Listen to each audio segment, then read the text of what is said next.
They told me there was no tickets left on the flight. So I stayed home while 13 of them flew to Greece. My brother sent a sorry text with a smiling emoji. 2 hours later, my aunt sent a photo of the villa with my name still on the door. Then I got the invoice. All of it was on my card. I didn't argue.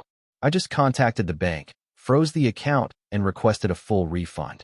By noon, they were kicked out, forced to pay full prices, and had no money left for the flight home. I, 32M, never thought my own family would leave me stranded like a forgotten piece of luggage.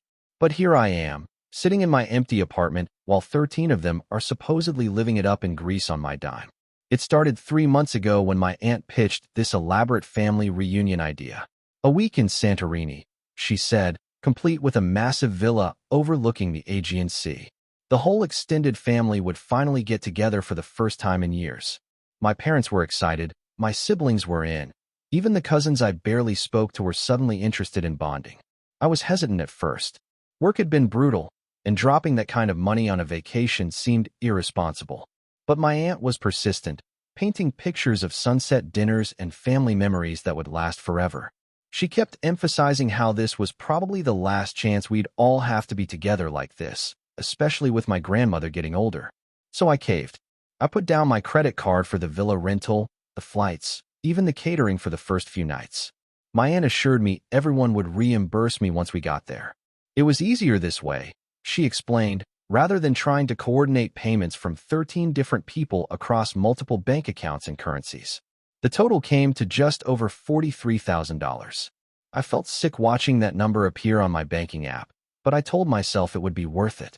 Family first, right? The problem started a week before departure. My brother called me sounding genuinely apologetic, explaining that there had been some mix-up with the airline. They were overbooked, and despite having paid for 14 tickets, only 13 were confirmed. Someone would have to stay behind. I asked him who had made this mistake, and he got vague. Something about the travel agent my aunt had used. I offered to call the airline directly to sort it out, but he quickly shut that down, saying my aunt was already handling it and that I shouldn't interfere. The family had voted, he told me, and since I had been the last to commit to the trip, it made the most sense for me to wait for the next available flight. The next flight wouldn't be for another 4 days, which would cut my vacation time in half. I was frustrated but tried to be understanding. These things happen, I told myself. At least I'd still get to spend some time with everyone.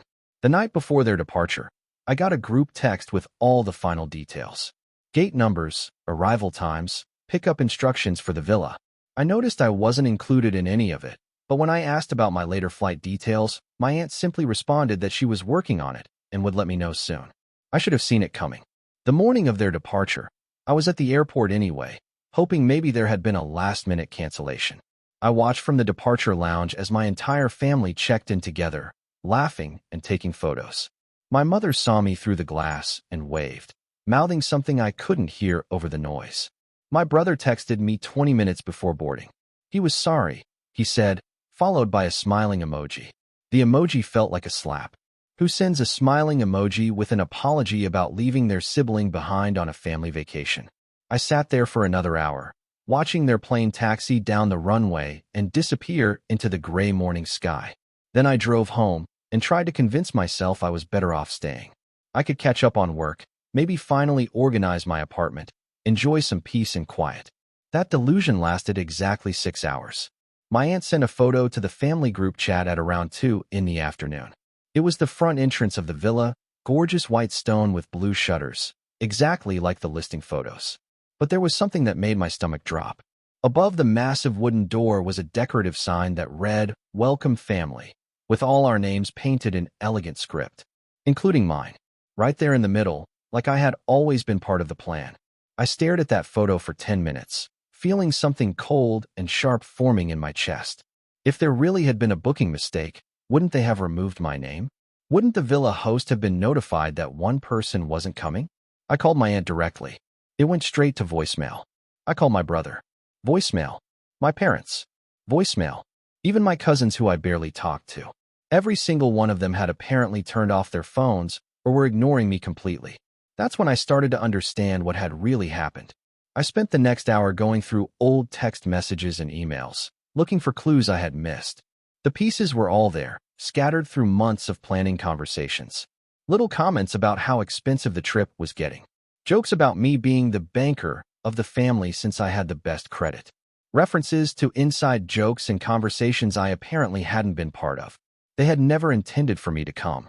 I was never meant to be anything more than the wallet that made their dream vacation possible.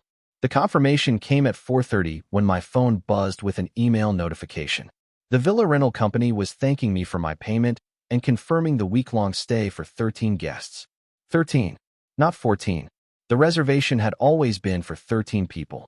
I called the rental company directly, speaking to a cheerful representative who confirmed what I already knew.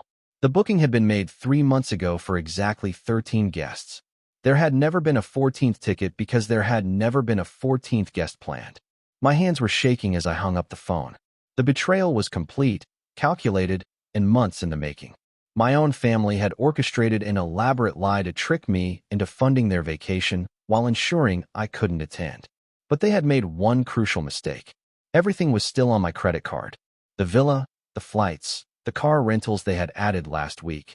Even the restaurant reservations my aunt had booked for their special family dinners. I was the primary account holder on every single reservation. I opened my banking app and stared at my credit card statement.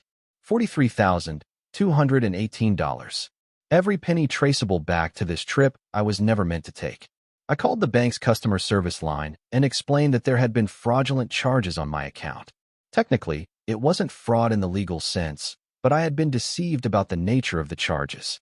I had paid for a family vacation that included me, but had received a family vacation that excluded me. The representative was sympathetic and walked me through the process of disputing the charges. Within an hour, my credit card was frozen and all recent charges were flagged for review. The bank would contact each merchant to reverse the transactions pending investigation. I didn't have to wait long to see the results. My phone started buzzing at 11:30 that night.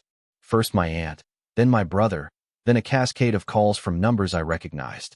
I let every single one go to voicemail. The voicemails were frantic. My aunt was nearly screaming that there had been some mistake with the villa payment. They were being told to vacate immediately unless they could provide alternative payment. My brother sounded panicked as he explained that their car rental had been canceled and they were stranded at the villa. My mother left a confused message asking why I would do this to the family. I deleted every voicemail without listening to them completely. The text messages were even better. My aunt demanding that I fix this immediately. My brother begging me to call him back. Various cousins suddenly remembering my phone number existed. All of them trying to guilt me into reversing what I had done. I responded to exactly one message. My brother's text asking what I wanted them to do. I told him I wanted them to pay for their own vacation like adults, just like they had always planned to do without me. Update 1. The next morning brought a new wave of chaos. My aunt called the house phone, apparently forgetting that I could see the caller ID.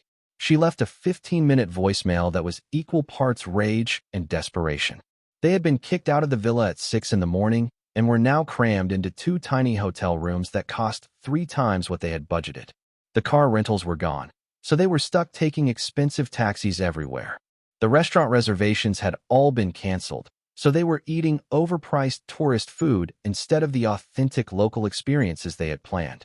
But the real kicker was still coming. My cousin texted me around noon, trying a different approach. Instead of anger or guilt, she was attempting to reason with me. She explained that they were all stuck in Greece with limited cash and no way to change their return flights, which were also booked on my credit card. If I didn't reverse the freeze, they would be stranded in a foreign country with no money and no way home. I almost felt bad for about 30 seconds. Then I remembered the smiling emoji. I did some quick math. Between the overpriced hotel rooms, the taxi rides, the restaurant bills, and the miscellaneous expenses of being tourists without a proper budget, they were probably burning through their available cash at about $1,500 a day. For 13 people in one of the most expensive tourist destinations in Europe, that was actually conservative. Their return flights were scheduled for 6 days from now. I turned off my phone and went for a long walk. When I came back, I had 17 missed calls and 43 text messages. I deleted all of them without reading them and ordered pizza for dinner. Update 2. Day 3 brought the most desperate attempt yet. My mother somehow managed to call me from a Greek phone number. She was crying before she even started talking. explaining that they were down to their last few €100 and had been eating nothing but bread and cheap grocery store food for 2 days. She begged me to understand that this whole thing had gotten out of hand. Yes, they had made a mistake, but punishing the entire family like this was cruel. My grandmother was there, she reminded me, and watching her go hungry was breaking everyone's heart. I asked her directly if they had ever intended for me to come on this trip. The silence stretched so long I thought the call had been disconnected. Finally, she admitted that they had thought it would be easier if I just paid for everything and stayed home. I was always so busy with work anyway, she said, and they thought I would appreciate having the house to myself for a week. I hung up on my own mother for the first time in my life.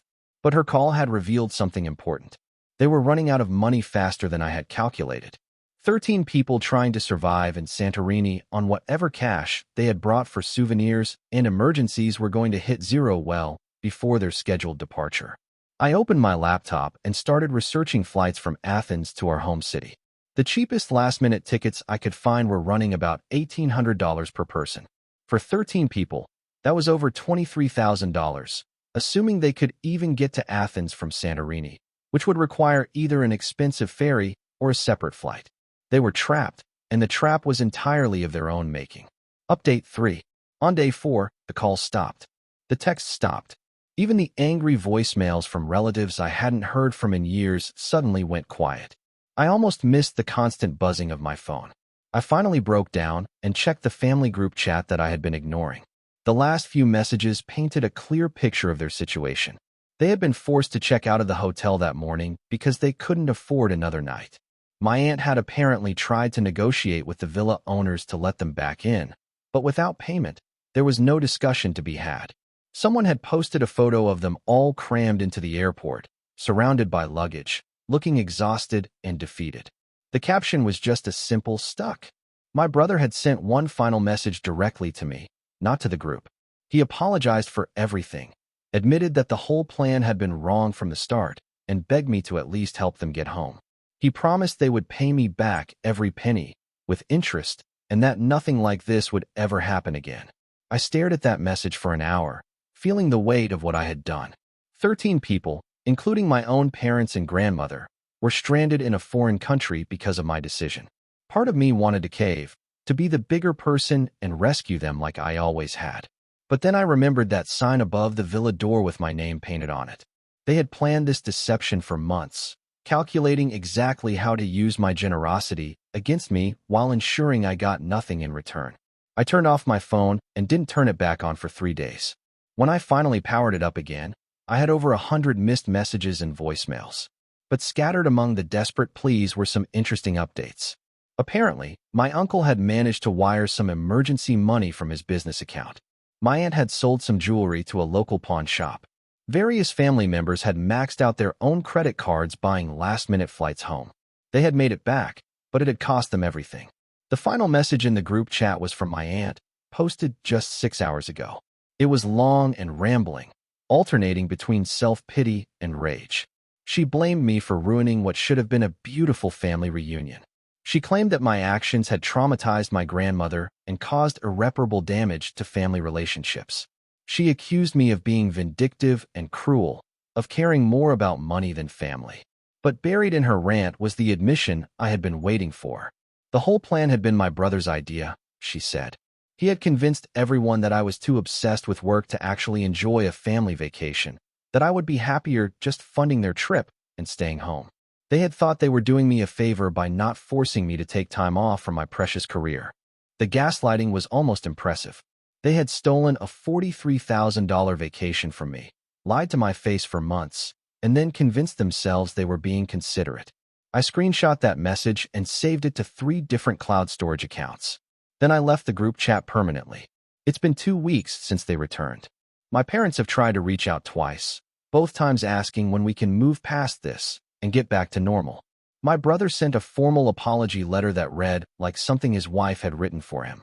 Various relatives have shared their opinions through the family gossip network, with about half thinking I went too far and half thinking I didn't go far enough. I haven't responded to any of them. The bank completed their investigation and sided with me completely. All charges related to the trip have been permanently reversed, and my credit score wasn't affected. The villa owners and airlines had to eat the costs, which I do feel somewhat bad about, but they have insurance for exactly these kinds of situations. I used the money I saved to book a solo trip to Japan next month. 2 weeks in Tokyo, staying at a hotel that costs more per night than some people make in a week. I'm going to eat at Michelin-starred restaurants, visit temples, and take a cooking class. I'm going to send exactly 0 photos to any family group chats. I know some people will think I went too far, that I should have been the bigger person and just absorbed the loss. That family is more important than money and pride. But this was never about the money. This was about respect, trust, and the assumption that I would always be there to clean up their messes while asking for nothing in return. They built their dream vacation on a foundation of lies and expected me to smile and wave as they flew away without me. I gave them exactly what they planned for. A family vacation without me in it. The only difference is they paid for it themselves. And honestly, I've never felt more at peace. My phone isn't constantly buzzing with family drama. My weekends aren't filled with guilt trips disguised as family obligations. I'm sleeping better, eating better, and for the first time in years, making plans that are entirely my own.